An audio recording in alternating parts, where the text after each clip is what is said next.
Thank you so much again for having me back here. It's always a delight to come and spend time with you guys and share stuff. And very much like November, I'll make a big effort to go very slow today. So I know I was actually in Ireland working last week. And I did a presentation around a few of these bits last week, and it was very challenging doing this in English, yet alone being aware that you guys obviously being their second language, so I'll go through things very slowly for you. And I think, kind of like Hank said then, I was very sensitive in many ways that when I prepared this, that this is kind of the follow-on from what we did back in November, and I was kind of very aware that how do we really expand on what we went through last year now, which is mad to think that's close to a year ago. But then make it very kind of practical today. So there'll be a small discussion around really some new research that I've been doing really pretty much since the back in the last year. So this is kind of 10 months into me around some really kind of big areas. But I thought it'd be very relevant to share this morning with you guys around some things that I've been looking at, observing when working, say with UC, with the guys last month when we came out, and obviously over the next few days as well. And so really big areas around movement, the goal swing, why some players move some ways, other players move other ways, why do some people really embrace and do well with certain approaches and other people less so, and it very much connects back to anatomy, which we'll go through. But then as we kind of move through this morning, very much on Hank's request, and rightly so, share lots of case studies of the players that UC and I in particular saw when we came out a few last month now. So a lot of kind of videos today, so there'd be a little bit of talking, just to kind of give you where I'm at with my bits, and then lots of videos around how some of the best players move and how it relates back to what we saw from a national level last month now. And then this afternoon, someone's happy has always been a little model for us. Thank you, by the way, for volunteering. And someone's happy being a model. Then we're just going to give you some live experiences of really how this morning connects into that kind of real world, and then give you lots of kind of new drills and new things to take away and use at home. So it'd be a much more kind of hands-on day, so not too much discussion. And hopefully this will almost work.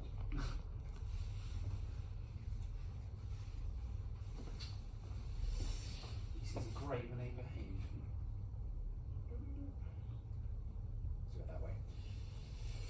But yeah, really kind of go through those areas. I was hoping that would work, but it didn't. So really things that I've been playing with since last November, observations, case studies, that kind of stuff. So what I'd like to start with today, I thought we did a hard bit first, Hank. So whilst everyone's fairly kind of influenced by caffeine still, and hopefully still kind of sunlight and caffeine are a great mix for kind of being alert. So I thought I'd kind of go with a kind of slightly kind of, let's slow it down and look at it approach first. Around one big area I've been really obsessed with, and probably obsession is a true word in many ways. If I'm talking at you, I'm still thinking about this in my kind of, I've been that absorbed in this the last kind of 12 months around really how the shape of our frame, so essentially this kind of what mum and dad gave me in my case, the kind of shape of my frame, how that really controls why golfers and players kind of swing and move the way they do. And I've kind of really looked at this on many levels, both from historical data, talking to some friends that are way more intelligent than I am around these areas, and there's some pretty kind of robust and pretty strong kind of threads now around just the actual. I'll explain why as we go through this today. The shape of the kind of bone structure you have. So in essence, kind of how big the rib cage is, the shape of the rib cage, and the shape of the pelvis in particular, and also then the length of the spine. So again, this is just, thank you parents, as we should do for most things in life. It's just kind of how mum and dad made us. How the shape of that human very much controls how we produce rotation and then how we produce force. And why this is of such value and why it's of such importance, because it's kind of rare to find, it's rare to find any session, going back to kind of what UC and I discussed with the guys back in July, where rotation and force or clutch speed does not come up in a session these days. It's like a global obsession. It's like those bad 80s dance tracks, isn't it? Distance, distance, distance. It's kind of what they do every session now. It's like these kind of really bad early forms of house music back in the 80s. Everyone's obsessed with rotation. I've yet to find anyone that says, Mark, can you make me hit at less distance? And it's just kind of where the world is currently at with golf. So when we actually look at how players produce rotation, it's all very, very, very different and independent of the player based on the shape of that human frame. And how that frame is structured and how it very much controls how force is produced. And that's just the way it is, really. And I know that's a very dismissive answer, but that really is just the way it is. And it really comes back to this. There's kind of four images on screen there. We're going to mainly look at the kind of the red and the blue one, which I hope you can clearly see because of the lighting, which is actually very good, by the way. And it gets a bit complex and you start going into the orange and green, which we can look at maybe perhaps as we move through the day. And I'm going to give you some very kind of bullet point examples of, if you've got someone with a very wide rib cage and a very wide pelvis, they will move very differently compared to a very narrow frame, so narrow rib cage, narrow pelvis. I'll give you an example. Wide rib cage is like Patrick Reed, Francesco Molinari, Jonathan Vegas, Thomas Bjorn, those real kind of big, big frames humans. You can actually see this by the shape of someone's jaw. So this thing here. So when you have someone coming to see you for a session, I'm not allowed for fat people wear masks these days, Hayden. So we have to kind of find a way, the shape of someone's face mask perhaps in some ways. You can look at someone and make a 90% accurate estimation of what type of human they may be by how big their jaw is. Unfortunately, mine's quite narrow, so thanks Mum and Dad for that, but that's for different reasons. So when you have someone with a very wide rib cage and a very wide pelvis, they will rotate and produce force very differently to someone like me. So it really then opens up that great discussion around the idea of a coaching approach, or should it be coaching approaches? How you encourage that person to move is very, very different to, say, a narrow frame human. Justin Rose, Justin Thomas, trying to think some other examples for you. They were quite kind of, Patrick Cantley, the guy that won, I believe, yesterday, that kind of very slim, narrow human, they will just rotate and produce force very differently to the examples I shared in those kind of early ones. You can really see it by jaw shape. Essentially big jaws or very wide kind of bone structure in the face is a pretty good sign they have big bone structure through their ribs in their pelvis. And vice versa, very narrow faces like me, it's a pretty good sign they're quite long and narrow. And I'll show you why in a second. It much really connects back to, this is a Latin word, so it's not in English. The idea of, let me kind of think of it, I was trying to find a way of really explaining this in very kind of loose language. Good morning, by the way, so take your time, so find a seat and take your time, there's no rush. Keeping it in very, very kind of light definition. A lot of it comes back to really, you can only really make two movements within life, believe it or not. So I know we spent some time around this back in November now. If anyone can guess the answer to this, apart from Hank in UC, I'll give you a free system today. Is that wise or was that? We'll see. If I can blame jet lag, that was a long flight yesterday. And when we actually look at anatomy, there's only two movements we can make as humans. Does anyone know what those two movements are? We know we can only do two things within human movement. It's very much called the idea of expand and compress. All we can do is we can expand, and this is a form of expansion, compression, expansion, compression. Every single movement, even the jaw, expansion, compression. Every move we make is one of how do we expand and compress. That wonderful kind of elastic approach to movement in some ways. I set the guys to kind of make a few notes there. So we can only do two things, so we spend, and there's people like me, so I'm to blame for this in many ways, that have really kind of made it more complex and more kind of challenging than really what it should be. Rotation is a form of expansion and compression. Even if we look at, say, for example, how we produce rotation in the backswing. So for me to rotate, as I rotate through back, my whole system is simply expanded and then compresses. And this is where, even when we look at, and again, I'm to blame for this in many ways, you know, or certainly me and my kind of contemporaries. Even when you look at how the rib cage rotates in backswing, one half of the rib cage compresses, the other half expands. So we get very complex now, that each rib does a different form of movement. One, as the ribs rotate in golf, it kind of produces movement. So to go through backswing, there's compression happening on one side, expansion on the other side. So when we look at those that are around 3D systems or looking at video, we see this rib cage is a bit like a kind of a rigid object like this, which it isn't. We're kind of doing all sorts of things. So that's the only two moves we can make. And it's interesting that I found, again, it's only my experiences, that when sharing this with players in particular, Hank, how they really embrace that. Can you show me a very expansive movement through backswing and then one of much more compression in downswing? Players start to move differently when they have that. Talk about rotation, it's a bit kind of, I just found I've had very different responses that way, which we'll play with later on. We really start to explore the idea of compression expansion. Too fast for the guys, too slow? I can go a little kind of, I drink decaf coffee typically for a reason, so you can go a bit slow.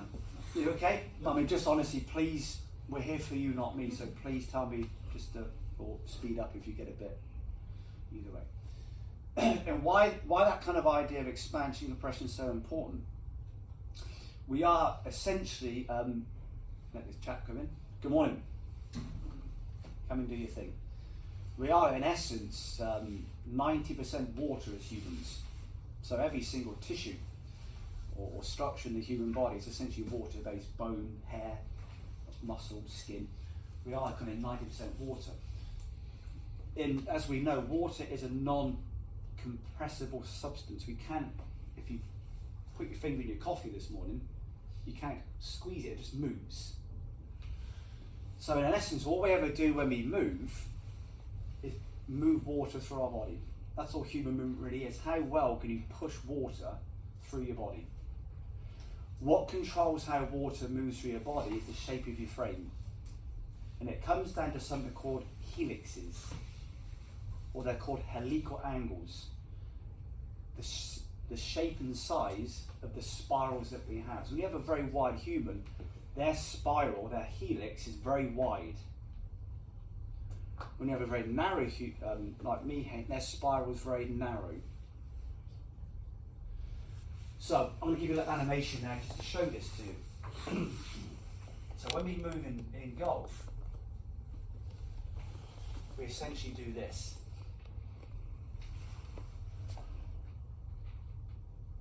I might play this here a few times. But as we rotate through backswing, that wonderful kind of spiral,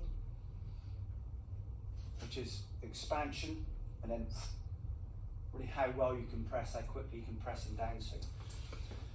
What controls the shape of that spiral is again down to the bone structure that we have. So just, I'm going to skip ahead one slide and come back actually to go through these bits. So,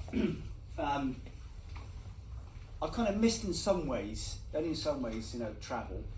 Because when you get to fly and sit in airports, you really get chance. It's kind of quiet time if you see it that way. To actually look at.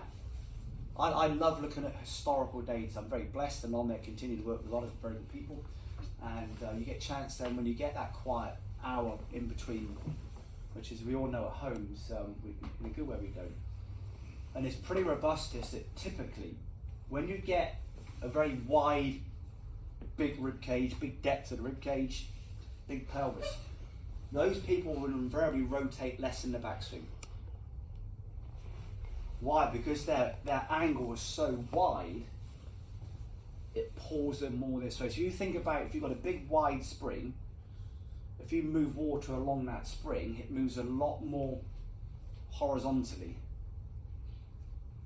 If you get a very narrow human, it has to go up and down a lot more. So that little red spiral on the previous slide, big wide human will be pulled more this way because as those muscles expand, they expand more horizontally. Everyone kind of happy with that? If you get a very narrow human, when they expand, they go up and down more. So just kind of think about that for a few seconds, and we'll go to that again. You've got a very wide human, that little red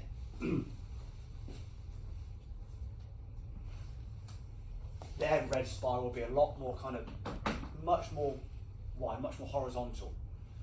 So as you get pulled along those lines, you will get pulled more side to side. You then get the narrow human, they get pulled up and down more. So wide human beings actually don't have to rotate very much in the backswing. They also rotate, in essence, a bit flatter for ease of definition. So a big wide guy will invariably move, again, because as they expand, as they get pulled along those angles, so their muscles run a lot more this way in their body. They will just get pulled slightly flatter, and you'd have to rotate a great deal, which is why some people, like some of the big guys, don't really need to rotate as much. They also are a lot more rotated at impact. So this really comes on again to, if you believe Instagram and social media, which is a whole different discussion, that's almost become the accepted kind of reference now. It's on Instagram that it must be true. And that everyone wants to get open at impact. My question would be why? Because the shape of the frame controls how rotated you become. So narrow people like me will rarely ever be open at impact, which we'll come on to in a minute. Because we just are not anatomically made that way, but that's what Instagram wants us to do. And they also have a lot less lateral movement in that pelvis in downswing. So if you think about some of the bigger, wider guys, a bit flatter hang, less rotation, more that way in downswing. So those that are aware of someone like a Patrick Reed, or which is why his left foot does what it does for impact, by the way. Vegas and Molinari, most of these guys, it can kind of be a bit more this way through the ball. That's just really down to the shape of their frame. They get pulled horizontally as they expand and rotate. Flatter, less rotation, more of this. So if you get a chance, post this morning, like YouTube, that kind of stuff, look at some of the bigger guys move. Caffeine's yet to kick in this morning, I think, but I'm trying to think of anyone that I know, and I've been very fortunate to be around, that wouldn't kind of display that profile of movement. Equally, so you get the narrow people, Justin Thomas, Justin Rose, people like me, really. They will invariably rotate a lot more in the backswing than the narrow, because they have to rotate more to produce those wonderful expansive movements. But they also move up more in the backswing. So people like me will kind of rotate up and more to lengthen that spring. That spiral has to be pulled up more to lengthen.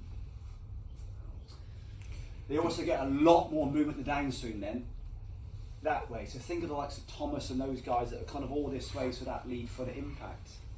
Much more kind of lateral shift in their pelvis. Again, that's just down to when they compress and come downwards, the spiral movement they have will push them that way. So again, if you look at someone like, excuse me, if you look at Justin Thomas, Justin Rose, most of those guys, lots of lateral shift in their pelvis, lots of activity around that kind of lead foot and very towards that kind of little toe. Lots of them, if you can get some camera, Hank in particular, actually, lots of them more towards that kind of outside of their lead foot. Because when that spiral then compresses downwards, it shifts them that way. So therefore, this is pretty accepted within certainly, when you look at more of the 3D data. The more then the pelvis goes laterally, the less it allows the ribcage to rotate in downswing. And also as they get pulled downwards, the idea of compression, they get pulled down more, which is why they'll rotate less. That's a 10-minute review of the last 12 months really, but I wanted to keep it real kind of light today. I'm very sensitive, I mean this in a very polite way, obviously being a second language English, and I barely speak it good on a good day, Hank, so I wanted to keep it in a pretty kind of light way today, but we can for sure go through it in more detail. Yes, Matt? At what age, well, juniors, or is it after the, they get over the, how do you say? What a great, adolescence, yes, what a great question. When you start to see the difference? I mean, you can make predictions or estimations as they go through growth. So, looking at the ladies that Lucy and I saw last month, I mean, as the bone structure develops through adolescence, you can kind of start to make some pretty crude references that this person may just be slightly, again, as the face shape changes, as their bone shape maybe gets slightly wider and deeper. Yeah, but normally about 2021 is what you call when the growth plates, the wrists, the shoulder blades, the knees, they actually kind of fully fuse. So you don't really know until about early 20s. This is where it gets so complex. By that stage, they've started to kind of code movement. Things we spoke about at great length back in November. At that point, then the neurological, the brain, is started to code. That's how I do something. So you get this great conflict. How you see the world versus anatomically how we're designed to move. We get these real conflicts. That's when it gets fun. But normally about 21, you can go, that person's big jaw, big kind of wide. Something like Tyrrell Hatton. He'd be kind of from an English opposite, big wide jaw, which is why Hatton just doesn't rotate. And he can kind of move a bit that way because it's just his bone structure. But 2021, but if you see someone, again, let's just say 14 because it's the first number that came into my head, whether you see him in, say, November, and they come back in March, you go, okay, you've got really, you could pretty much make that. So for me, this is really made me stop and go, okay, I need to look at what I'm doing. When I first started to explore this, pretty much around when I saw some of you guys, when Henk kindly invited me last November, they're trying to encourage players to move in certain ways is either very advantageous or quite harmful based around that's just how they are designed anatomically to produce movement. So it's a bit of a crude reference. I mean, this is pretty robust, this. Wide guys rotate less, a bit flatter, rotate more impact, don't have as much lateral movement because that spiral is a lot more, they get poured more side to side. The narrow guys go up and down more because their spring is a lot more narrow, not up and down. The idea of expression, more caffeine here, expansion and compression. And a friend of mine, a guy called Mike Kay in Phoenix, made this for me, and it's a great way of kind of showing Tiger. He's still our obsession, a bit like the Beatles in England. And the Beatles broke up in 1970 before I was born, and we're still obsessed by them 51 years on, in rightly so, by the way. And I think Tiger would be our obsession for how many decades it would have come in a great way. It really shows Tiger's kind of spiral expanding and compressing. Does anyone know the idea of kind of planes of movement? Frontal plane. I mean, even that, I get why it's taught that way. It's kind of very much kind of high school education. The idea is we never move in any plane of movement because we are always a spiral. Every movement is a spiral, so it's a circular kind of spring-like. That's human movement. The idea of kind of moving this way, we kind of never really do. It's always that wonderful kind of, do you know the game Twister?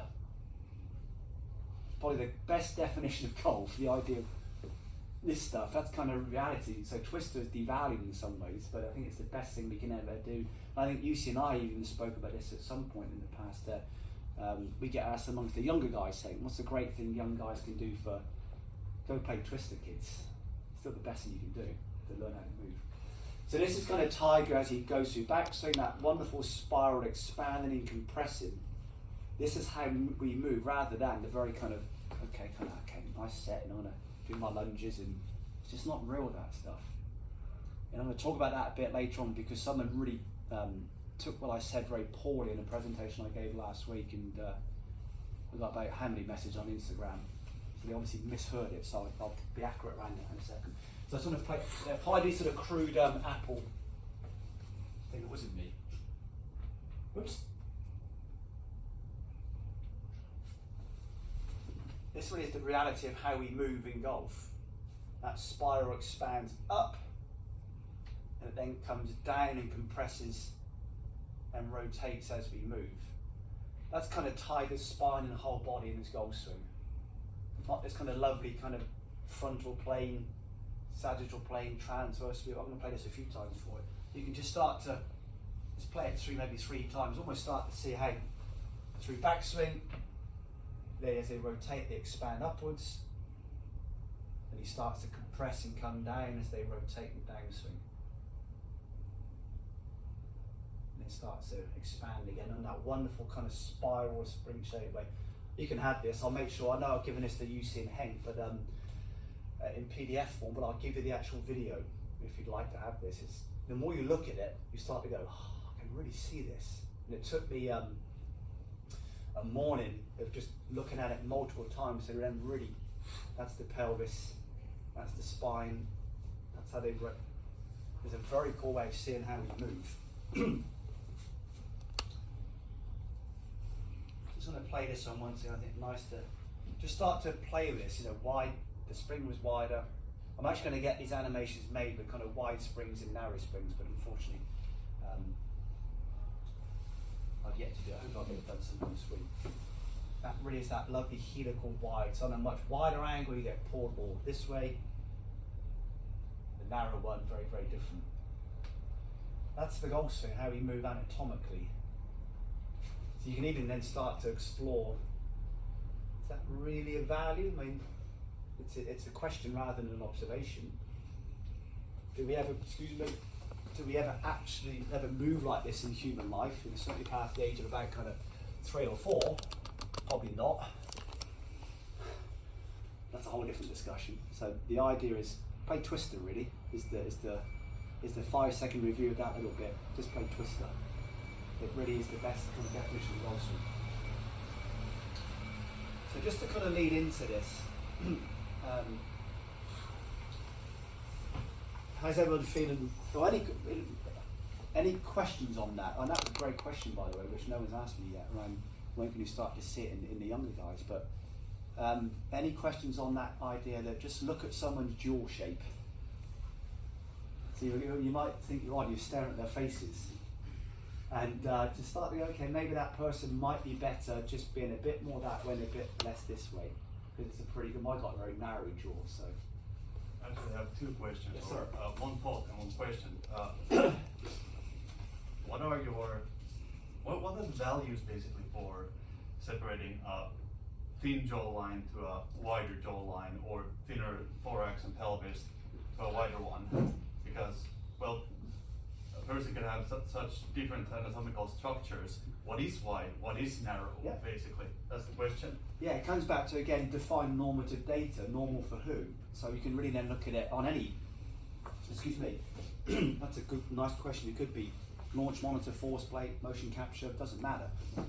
Even statistics, things like shot link, define normative. Well, normative for who? So it becomes such a, we'd be here for how long to then still not have an answer.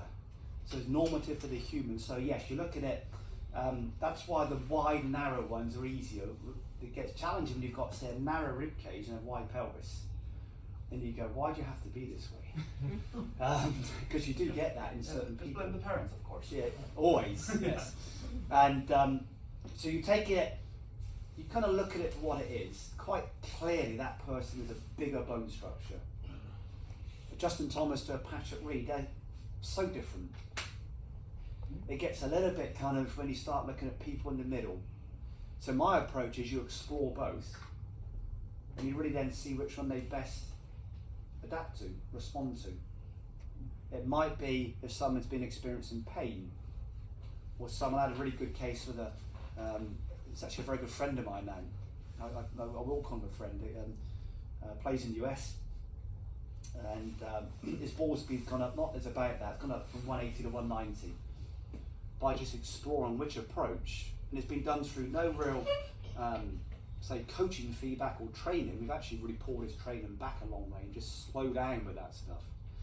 Gone up to 190 now, but he's less painful, he's more reliable, he can adapt better, he can connect with it. And this is the big thing which is lost or been lost in coaching so much in me. And I know something UC and I have gone through a lot with the guys, the idea of it being meaningful. Doesn't matter how well someone like me sells it, the player stands there and goes, nah, they ain't going to do it. Now for me, it's been a real lost, been removed because of these damn things. With online stuff, there's been no meaningful relevance. And one question I get every player to answer is, if it was the last hole, was say at the Open Championship, could you move that way? So if this was Royal St George's back in July, and you got a one-shot lead on the 18th, could you move that way at St George's? No, then don't do it. Or if it's the Finnish Amateur Championship, and you've got the young lady's got a one-shot lead, could you move that way, young lady, on the last hole? Yes or no?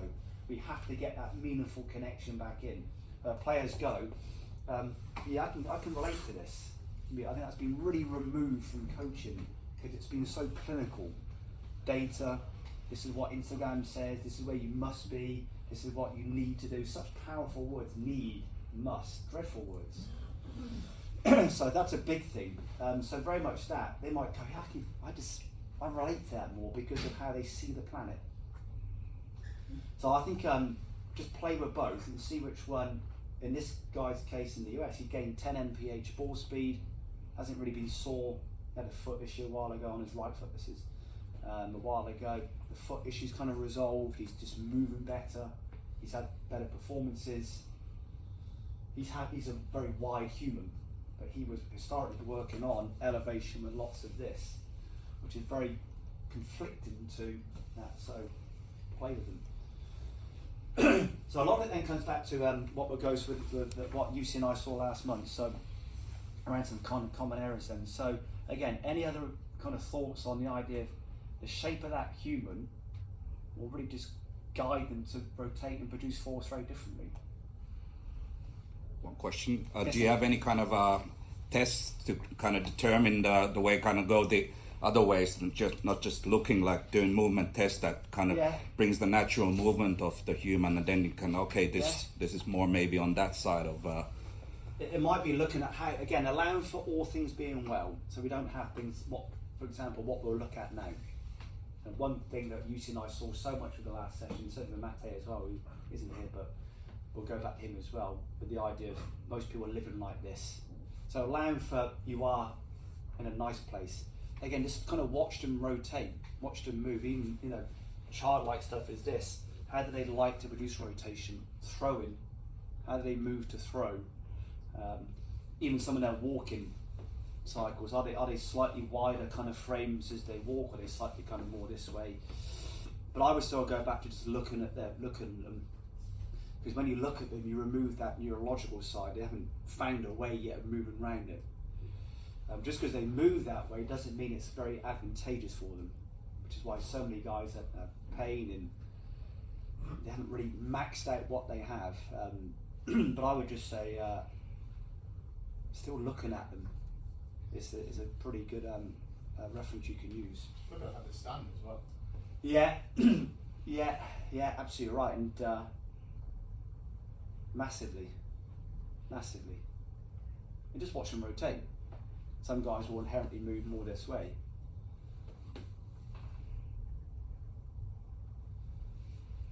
So why we encourage the same approach, hence I kind of devised that philosophy. We need to have coaching approaches, not a coaching approach. What helps player A is very different to player B, and so on and so on. Quick question, actually. Doesn't need to be quick. Now, how about, since we've discussed wide and narrow, Yeah. how about long and short? Does that Yeah. affect the equation at all? Massively. So this is a great thing about the spine now. The thoracic spine gets like one of those kind of areas. What's often ignored is the length and shape of the vertebrae. So typically, it's not true this, that the kind of narrow person will be longer than the vertebrae. The wider person will be kind of bigger. So very much that way. So then you have to allow for arm shape, lower limb shape as well. But certainly, long, narrow spines will again be that way to produce expansion, compression. Thicker, wider spines will be more this way, much more wider to produce rotation. So this is a slightly kind of crude approach. I'll be the first to acknowledge that. It's a pretty accurate one to look at something, okay, yeah, maybe just avoid that, encourage this. but then you get very complex.